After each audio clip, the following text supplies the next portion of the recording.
Comment se faire un nom dans l'industrie du fitness? C'est le sujet que je voulais aborder avec vous aujourd'hui, suite à une discussion avec l'un de mes stagiaires qui en fait d'ici quelques mois va se retrouver sur le marché. Et sa problématique c'était comment me faire un nom dans le domaine, dans le milieu du fitness, sachant que c'est un marché qui est déjà extrêmement saturé. Alors bien sûr cette vidéo elle s'adresse aux coachs ou aux coachs en devenir, mais pas que, parce que je suis convaincu que tous les points qu'on va aborder dans cette vidéo peuvent vous être utiles quel que soit votre domaine d'activité. En ce qui concerne la saturation du marché, c'est vrai qu'on voit de plus en plus de personnes se tourner vers les métiers du coaching et de la remise en forme. Tous les 6 mois, une nouvelle salle ouvre, que ce soit une salle de remise en forme ou de crossfit. Et en plus de ça, on voit l'apparition de nombreux coachs autoproclamés sur les réseaux sociaux. Alors, est-ce que pour autant, ça veut dire que le marché du fitness est saturé? Et bah, pour moi, la réponse est non. Le marché du fitness n'est absolument pas saturé. Au contraire, s'il y a beaucoup de monde sur un marché, ça veut dire qu'il y a un besoin réel. D'ailleurs, je vais même aller plus loin. Plus vous avez de concurrence sur un marché, mieux c'est. En fait, quand vous avez beaucoup de concurrence, ça vous montre que le marché est en ébullition et qu'il y a beaucoup de choses qui peuvent fonctionner. Et que donc du coup, vous pouvez trouver votre place parce qu'il y a certes beaucoup d'offres, mais il y a aussi beaucoup de demandes et vous pouvez toujours vous faire un trou. Pour vous implanter sur un marché, vous devez être compétent. Et s'il y a bien une compétence que vous devez absolument développer pour vous implanter sur n'importe quel marché d'ailleurs, c'est le marketing et la communication. Alors, il y en a certains qui vont même jusqu'à dire que c'est la qualité, la compétence la plus importante à avoir.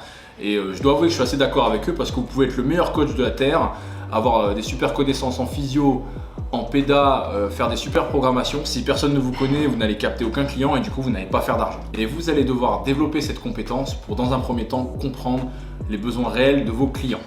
Une personne qui rentre dans une salle de CrossFit, elle peut avoir des attentes diverses et variées. Par exemple, une personne rentre dans la salle, elle vous dit en fait moi, ce que je cherche, c'est à me remettre en forme. Donc là, c'est des besoins physiologiques, c'est des besoins de santé.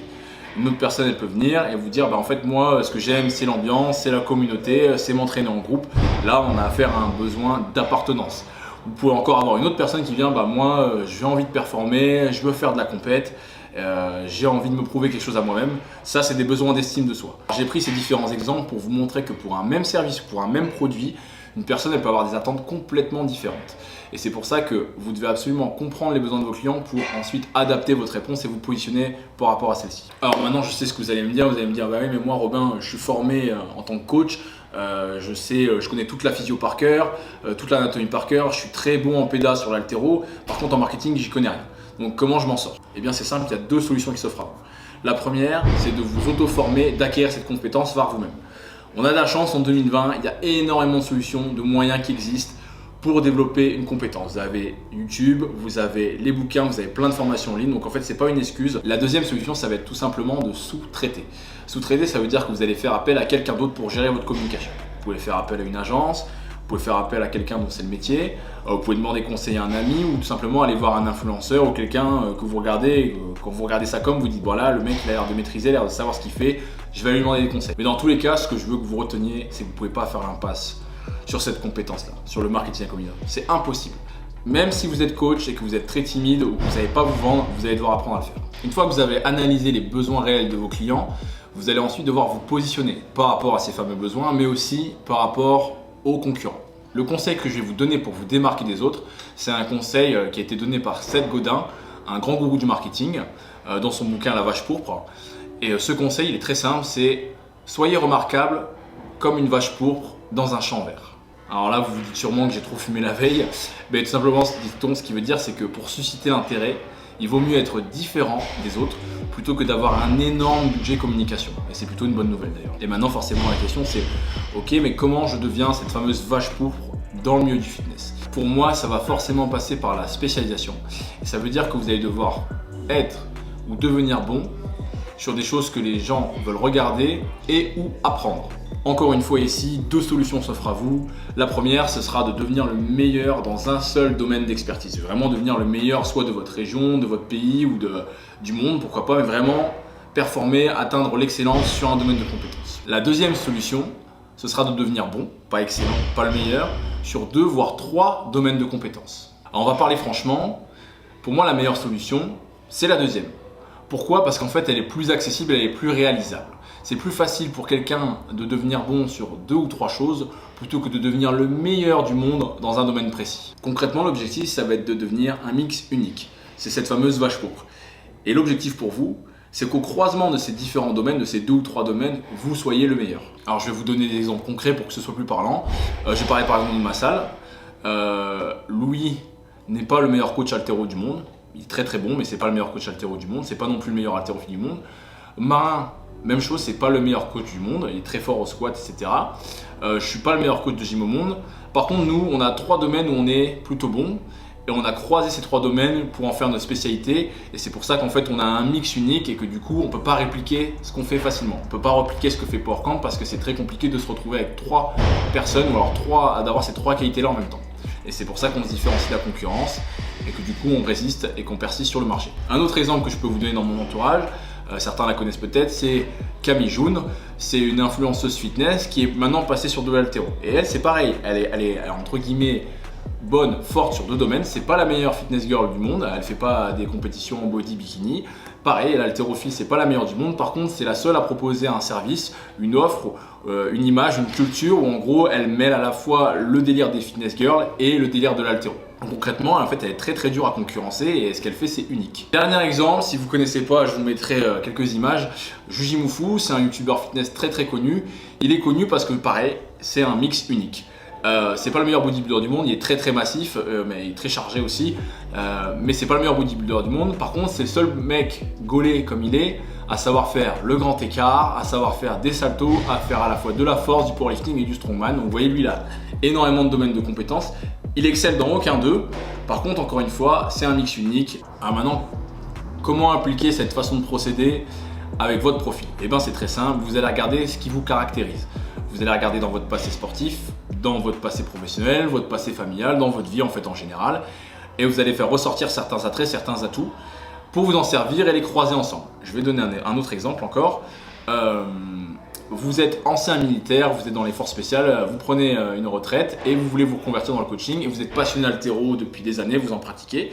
Et bien c'est un atout formidable parce qu'en fait il n'y a pas de coach. Vous allez difficilement trouver un coach qui aura fait l'effort spécial et qui sera aussi un bon coach d'haltéro. Et donc du coup, quand vous allez aller voir un owner d'une salle de CrossFit et vous allez proposer le coaching, votre offre elle est unique. Il n'y a personne qui peut vous concurrencer directement. Pour terminer, on va parler des réseaux sociaux. C'est évident que je ne pouvais pas parler de marketing, communication sans aborder ce sujet. J'ai bien conscience que les réseaux sociaux ont créé énormément de mal-être dans notre société. Mais il ne faut pas oublier aussi que ce sont de formidables outils d'autopromotion, gratuits en plus pour la plupart, ou alors il y a quelques options payantes, mais très accessibles. Et donc, ce serait bête de ne pas les utiliser. Même si je pense que la plupart d'entre vous, vous êtes déjà sur les réseaux sociaux, au moins Facebook, Instagram. Et moi, je parle vraiment de les utiliser en tant qu'outil professionnel. Encore une fois, 2 solutions s'offrent à vous. La première, c'est d'être présent sur tous les réseaux sociaux existants, donc Snapchat, Facebook, Instagram, YouTube, TikTok même, et j'en passe, j'en oublie sûrement. Et du coup, vous allez devoir créer un contenu qui sera adapté d'une part au public qui regarde ces différentes plateformes, mais aussi aux modalités, au format qui est possible de mettre sur ces différentes plateformes. Par exemple, si vous êtes sur Instagram, vous allez plutôt mettre des photos ou des petites vidéos assez courtes. Et par contre, si vous allez sur YouTube, vous allez devoir mettre des formats un peu plus longs, un peu plus développés. La deuxième solution, vous l'aurez deviné, c'est de vous concentrer, de vous focaliser sur un seul réseau social parce que d'une part, il correspond à votre cœur de cible et d'autre part, parce qu'il correspond à votre personnalité. En théorie, la meilleure solution, c'est la première parce que forcément, vous allez toucher plus de monde. Par contre, elle va demander forcément plus de travail.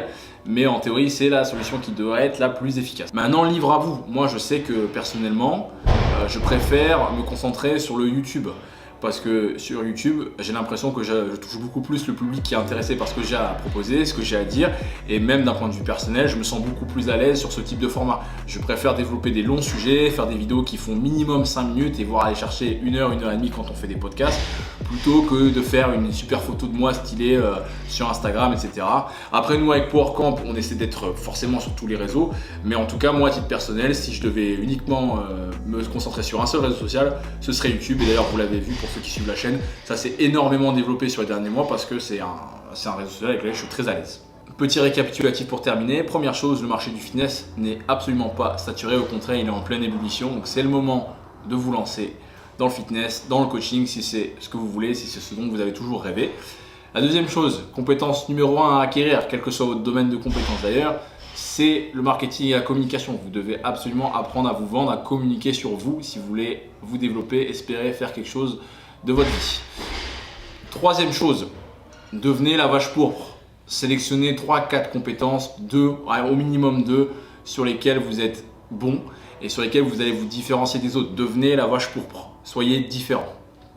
Et enfin, le troisième, utilisez les réseaux sociaux. Soit, première option, tous les réseaux, soit un seul réseau social qui vous correspond le mieux.